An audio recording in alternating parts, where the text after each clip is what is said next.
Bismillahirrahmanirrahim. Assalamualaikum warahmatullahi wabarakatuh. Perkenalkan, saya Agung Muhammad Fikri dari Prodi Statistika.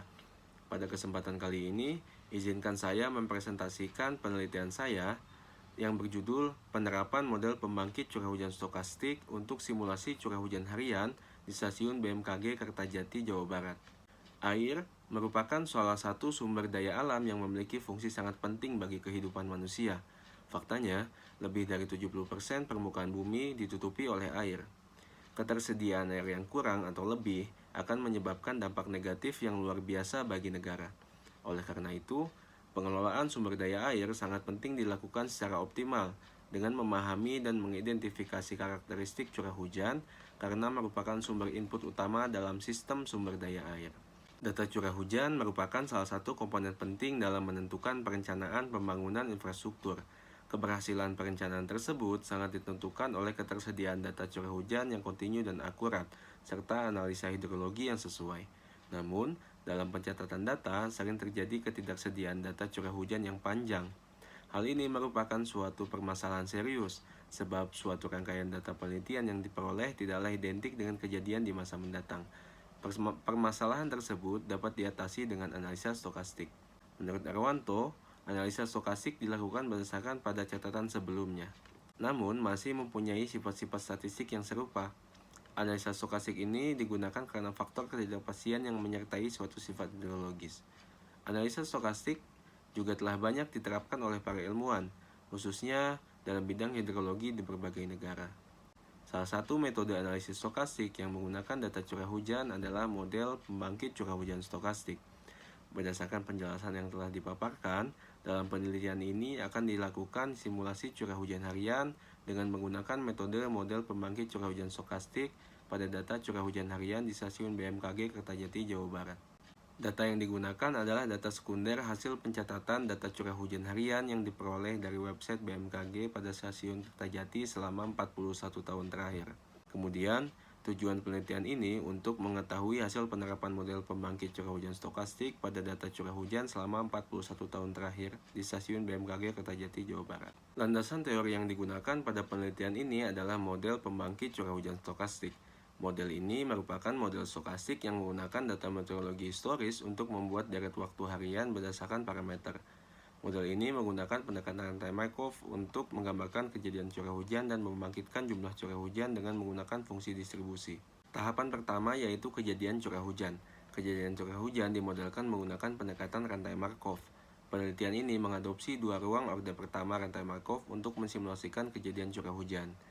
Model ini ditandai oleh dua probabilitas transisi hari basah dan hari kering yang masing-masing dinyatakan dengan persamaan berikut. Menurut Richardson pada tahun 1981 mengatakan dalam menggunakan pendekatan rantai Markov, probabilitas transisi untuk setiap bulan diasumsikan tetap sama meskipun terdapat variasi dari bulan ke bulan. Probabilitas transisi untuk setiap bulan dapat diestimasikan dari rangkaian curah hujan harian yang diamati sepanjang periode seperti yang ditunjukkan pada tabel di bawah. Fungsi maksimum likelihood digunakan untuk menghitung probabilitas transisi untuk semua bulan dengan menggunakan persamaan di bawah. Lalu untuk mensimulasikan kejadian curah hujan pada hari T, bilangan acak dibandingkan dengan probabilitas transisi kritis untuk menghasilkan dua kemungkinan terjadinya keadaan curah hujan. Dua persamaan di bawah ini juga penting untuk membandingkan bilangan acak dengan probabilitas transisi kritis. Langkah selanjutnya adalah memodelkan jumlah curah hujan untuk semua hari basah dengan memasang distribusi probabilitas. Dalam penelitian ini menggunakan distribusi gamma 3 parameter dan Weibull 3 parameter. Fungsi densitas dari kedua distribusi dapat dilihat pada dua persamaan berikut. Selanjutnya, hasil dan pembahasan. Hasil estimasi probabilitas transisi untuk data pengamatan disajikan dalam tabel di samping. Pada grafik sebelah kiri terlihat bahwa probabilitas transisi hari kering selama musim kemarau terus meningkat dari Januari hingga September. Probabilitas hari kering tertinggi terdapat pada bulan September dengan nilai 0,94. Di sisi lain, probabilitas transisi untuk hari basah meningkat dari Agustus hingga Februari selama musim hujan. Hal ini terlihat pada grafik sebelah kanan. Probabilitas hari hujan tertinggi terdapat pada bulan Februari dengan nilai 0,78. Tahapan selanjutnya adalah estimasi parameter distribusi. Terlihat bahwa distribusi gamma 3 parameter lebih cocok digunakan untuk memodelkan jumlah curah hujan pada bulan Juli dan September. Sedangkan distribusi Weibull 3 parameter lebih cocok digunakan untuk memodelkan jumlah curah hujan pada semua bulan kecuali bulan Juli dan September.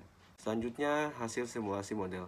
Pada penelitian ini dihasilkan data simulasi curah hujan harian selama 100 tahun. Hasil simulasi dapat dilihat pada tabel di samping. Dari grafik hasil simulasi dapat disimpulkan bahwa bentuk grafik data simulasi berpola mirip data historis. Nilai koefisien korelasi antara data historis dengan data simulasi sebesar 98,2%. Kesimpulan, hasil simulasi menunjukkan bahwa model ini mampu menghasilkan data curah hujan dan mewakili data meteorologi historis dengan hasil yang baik. Hal tersebut dapat dibuktikan bahwa nilai koefisien korelasi antara data historis dengan data simulasi sebesar 98,2%. Sekian presentasi dari saya, semoga penelitian ini dapat menambah wawasan bagi kita semua. Saya Agung Muhammad Fikri, terima kasih. Wassalamualaikum warahmatullahi wabarakatuh.